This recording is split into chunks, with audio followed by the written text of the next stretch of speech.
Good morning प्यारे साथियों। मैं दीपक कुमार स्वागत करता हूं आपका यूट्यूब चैनल एमएस क्लासेस में, है ना। इस आज की वीडियो में हम लोग पौधों में जो परिवहन है उसी में आगे पढ़ेंगे कि पौधों में पदार्थों का परिवहन किस प्रकार से होता है। इसके पहले वाले वीडियो में हम लोगों ने पौधों के परिवहन में ही जाइलम और फ्लोएम के बारे में डिस्कस किया था कि किस प्रकार से जाइलम और पौधे जो है फ्लोएम जो है अपना कार्य करते हैं। जाइलम में जल का परिवहन होता है और फ्लोएम में जो है आपका भोज्य पदार्थ जो कि पेड़ पौधे में निर्मित होता है उसका परिवहन होता है। तो आज हम लोग को पढ़ना है कि पौधों में पदार्थों के परिवहन की क्रिया विधि, है ना। देखिए, बेसिकली जो होता है पौधे में दो प्रकार से पदार्थों का परिवहन होता है। एक होता है स्थानांतरण, जिसमें कि घुलित पदार्थों का परिवहन एक अंग से दूसरे अंग में चालित नलिकाओं के द्वारा पौधे में होती है। बेसिकली पौधों में जो परिवहन होता है वो जल होता है, खनिज लवण का होता है और क्या होता है जो उनमें निर्मित भोज्य पदार्थ होते हैं। तो पहला कौन सा है? स्थानांतरण। स्थानांतरण जिसमें क्या होता है कि आपका जो घुलित पदार्थ है, जैसे कि जल में जो घुला हुआ खनिज पदार्थ है, उनका परिवहन होता है, उनका चालन विधि के द्वारा पौधे के एक अंग से दूसरे अंग तक, ठीक है, परिवहन होता है। यानी कि एक अंग से दूसरे अंग तक बढ़ते बढ़ते वो जिस गंतव्य जो उनका स्थान होता है, जहां पे उन्हें पहुंचना होता है, वहां तक पहुंचते हैं। ठीक है, तो ये पहला हो गया।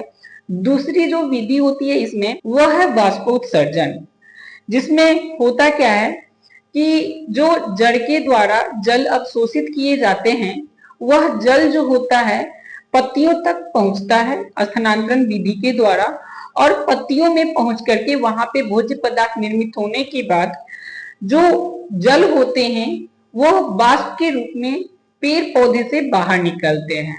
पौधे के द्वारा जितना भी जल अवशोषित किया जाता है, सपोज दैट अगर 100% जो जल होता है अवशोषित किया जाता है, इसमें से केवल 10% इसके उपयोग में होते हैं। ठीक है, उपयोग होते हैं, बाकी जो 90% बचता है यह वाष्पो उत्सर्जन के जरिए आपके पेड़ पौधे से बाहर हो जाते हैं, यानी कि वायुमंडल में मिल जाते हैं। तो केवल 10% जो जल होता है ना वही पेड़ पौधे यूज करते हैं। ठीक है, यानी 1 लीटर लिए तो उसमें 100 ml ही यूज करेंगे और बाकी जो 900 ml होंगे वो क्या होगा कि वाष्पोत्सर्जन के जरिए वो पेड़ पौधे से बाहर निकल जाएंगे, जिसकी वजह से वहां के आसपास जो पेड़ पौधे के आसपास का एनवायरमेंटल होता है वो ठंडा रहता है ना। इसमें आपको पहला नंबर जो है, मतलब इसी में जल के परिवहन में पढ़ना है कि सबसे पहले जो होता है वह जल का अवशोषण एवं परिवहन होता है। क्या होता है, पहले तो पेड़ पौधे क्या करेंगे कि जल का अवशोषण करेंगे और उस अवशोषण के बाद उसको क्या करेंगे, परिवहन करेंगे। परिवहन कहाँ तक करेंगे, तो उसका परिवहन पत्तियों तक करेंगे। कैसे करेंगे यही हम लोग को समझना है ना। तो होता क्या है कि जो पेड़ पौधे होते हैं उसके जड़ में मूल रोम होता है। ठीक है, क्या होता है, मूल रोम। तो मुख्यतः जो मूल रोम होते हैं वो मिट्टी से या जो भी वाटर जमीन के नीचे होता है, मूल रोम उस पानी को अवशोषित करता है। कैसे करता है कि वहां पे जो कोशिका रस होते, कोशिका के अंदर कोशिका रस जिसमें कि जो प्रासरण दाब होता है वो बाहर के प्रासरण दाब से कम होता है। इसकी वजह से होता क्या है कि देखिए, कभी भी दाब जिधर की ओर फ्लो करना होता है उधर की ओर दाब कम होता है और जिधर से फ्लो करना होता है उधर दाब ज्यादा होता है। तो कोशिका के अंदर, मूल रोम की कोशिकाओं के अंदर में दाब कम होता है, प्रासरण दाब कम होता है, बाहर में ज्यादा होता है। तो बाहर से जो पानी होते हैं यानी कि जो जल होते हैं वह मूल रोम में प्रवेश करता है। ठीक, और फिर जब वो कोशिका के अंदर मूल रोम की कोशिकाओं में पानी चल जाता है तो उसके बाद क्या होता है कि मूल रोम की कोशिका के अंदर में जो कार्ट्रिक्स होता है, कार्ट्रिक्स में इसका दबाव कमता है, प्रासरण दाब कमता है और मूल रोम की कोशिकाओं में अधिक होता है। तो धीरे धीरे वो कार्ट्रिक्स में प्रवेश करता है, कार्ट्रिक्स में परिसरण दाब कम हो गया तो वहां पे पानी प्रवेश करता है। इस तरह से धीरे धीरे करते हुए वो आपके जाइलम के अंदर चला जाता है, जहां पे जाइलम में विसरण के द्वारा पानी जो होता है वह धीरे धीरे करके पत्तियों तक पहुंच जाता है ना। तो ये हो गया जल का अवशोषण एवं परिवहन। इसमें जल के साथ साथ खनिज लवण का भी परिवहन होता है ना। क्या होता है? खनिज लवण, ठीक है ना। जो खनिज लवण होते हैं उसका भी परिवहन होता है। तो खनिज लवण के बारे में समझिए। देखिए, जो मिट्टी होता है, मिट्टी में कई प्रकार के खनिज लवण जो होते हैं वो घुले हुए होते हैं, यानी कि मिले हुए होते हैं मिट्टी में। जब वहां पे पानी दिया जाता है तो वो खनिज लवण जो होते हैं वो मिट्टी से पानी में घुल जाते हैं। इसके बाद होता क्या है कि जिस प्रकार से पानी यानी कि जल जो होता है वो मूल रोग के द्वारा जब अवशोषित होता है तो वह पानी के जल के साथ साथ में खनिज लवण को भी अवशोषित कर लेता है।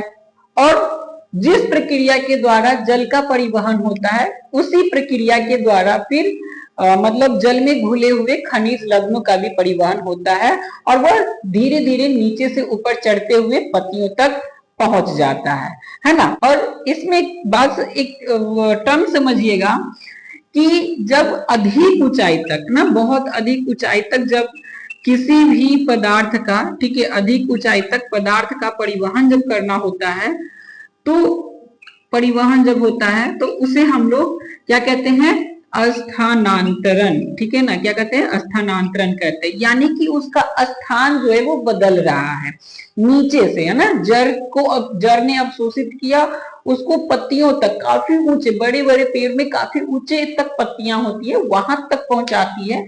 तो वो स्थानांतरण विधि के द्वारा होता है, ठीक है। कौन सी विधि? स्थानांतरण विधि। जब एक कोशिका से दूसरी कोशिका में, दूसरे से तीसरे में जब प्रवेश करती है तो वो विसरण विधि के द्वारा होती है।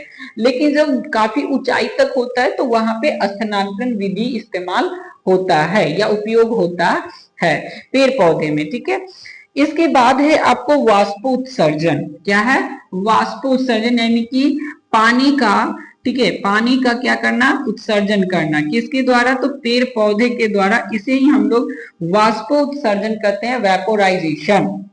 देखिए, होता क्या है कि पौधे में जो वायवीय भाग है, वायवीय भाग के द्वारा या वायवीय भाग से जल का रंध्रों के द्वारा निष्कासित होना भाप के रूप में, वाष्प के रूप में ही वाष्पोत्सर्जन कहलाता है। जैसे कि पत्तियों में पाए जाने वाले जो रंध्र, छोटे छोटे जो होल होते हैं, छिद्र होते हैं, जिसे कि रंध्र कहते हैं। त्वचा में जो रंध्र होते हैं जिसे वातरंध्र कहते हैं। इन सब के द्वारा पौधे से पानी जो है, जल जो है वो भाप बन के बाहर निकलता है। अलग अलग पौधों में इसकी जो मात्रा होती है निकलने की वो अलग अलग होती है। जैसे कि अगर मकई का पौधा है तो उसमें प्रतिदिन 3 से 4 लीटर के आसपास आपको जल निष्कासित होगा वाष्प के रूप में। सेब का है तो 10 से 20 लीटर का होगा। तो अलग अलग पौधों में जो होते हैं ना, अलग अलग वाष्पोत्सर्जन मतलब अमाउंट में अलग अलग होते हैं। पानी का अमाउंट जो होता है वो अलग अलग होता है, ठीक है।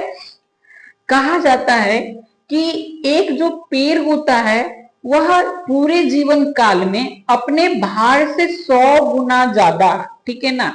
यानी अगर किसी पेड़ का वजन 1 ग्राम है, सॉरी 1 केजी है, सपोज दैट, मैं केवल मानने को कह रहा हूं ना, ऐसा तो बहुत ज्यादा ही होता है।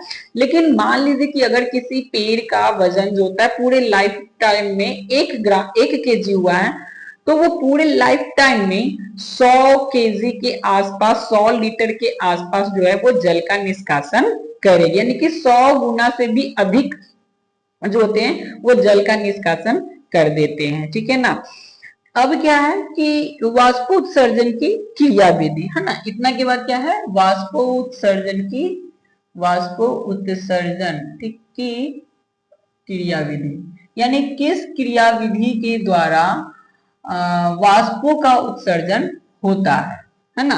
कौन सी विधि होती है जिसके द्वारा वाष्प उत्सर्जित होते हैं या नहीं होते हैं? देखिए, तो वाष्पोत्सर्जन के लिए जो प्रासरणी प्रवणता है उसका निर्माण होता है, यानी एक प्रकार का प्रेशर निर्मित होता है। पत्तियों में ये प्रेशर निर्मित होता है। इसमें होता क्या है कि जो रंध्र होते हैं, रंध्र में सबसे ज्यादा प्रेशर, और जो आसपास के जो जाइलम होते हैं, उनकी जो आसपास की जो कोशिकाएं होती हैं, उनमें बहुत ही कम प्रेशर, प्रासरणी दाब जो होते हैं वो बहुत ही कम होते हैं, जिसकी वजह से पानी जो होता है रंध्रों तक पहुंचता है। रंध्रों में चूंकि सूर्य का प्रकाश वहां पे पौधे पे पड़ रहा होता है, एनर्जी मिल रहा होता है, जिसकी वजह से वहां जो वाटर है वो वेपर के रूप में, है ना, भाप के रूप में तब्दील होता जाता है, और वो पत्तियों के रंध्रों के द्वारा वो पेड़ से बाहर निकलते जाता है। ठीक है, और ये निरंतर होते रहती है, और इसी निरंतरता के कारण जो आपका जल होता है लगातार जड़ से लेकर के पत्तियों तक चलता रहता है, और इसी निरंतरता के कारण यानी कि वाष्पोत्सर्जन की क्रिया विधि के कारण ही पेड़ पौधे के अंदर में खनिज लवणों का भी स्थानांतरण होता रहता है। अगर वाष्पोत्सर्जन की क्रिया ना हो तो पेड़ पौधे में खनिज जो लवण होंगे, जो घुले हुए होते हैं जल के अंदर में, उनका भी परिवहन संभव नहीं हो पाएगा। और अब ये तो हो गया। इसके बाद है वाष्पोत्सर्जन का महत्व, है ना। इसका क्या महत्व है भाई? बहुत ज्यादा महत्व रखता है ये। देखिए, सबसे पहली बात कि जब वाष्पोत्सर्जन की क्रिया होगी तो उसमें जल लगातार जड़ से लेकर के पत्तियों तक पहुंचते रहेगा, तो पौधे को लगातार जल मिलता रहेगा। इसके साथ साथ जो घुले हुए खनिज लवण होते हैं, वो जो होते हैं जल के साथ साथ आपको लगातार कंटिन्यूस जो होता है वो पत्तियों तक पहुंचता है, जिससे कि प्रकाश संश्लेषण की प्रक्रिया में भोजन बनाने में मदद मिलती है। ये हो गया।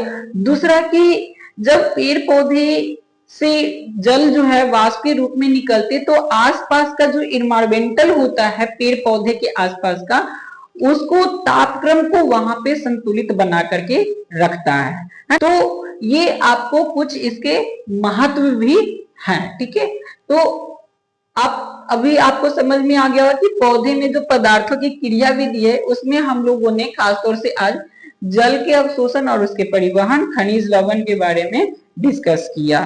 ठीक है, आज के इस वीडियो में इतना ही। नेक्स्ट वीडियो में हम लोग जो भोजन का परिवहन किस प्रकार से होता है पेड़ पौधे में, उसके बारे में डिस्कस करेंगे, है ना।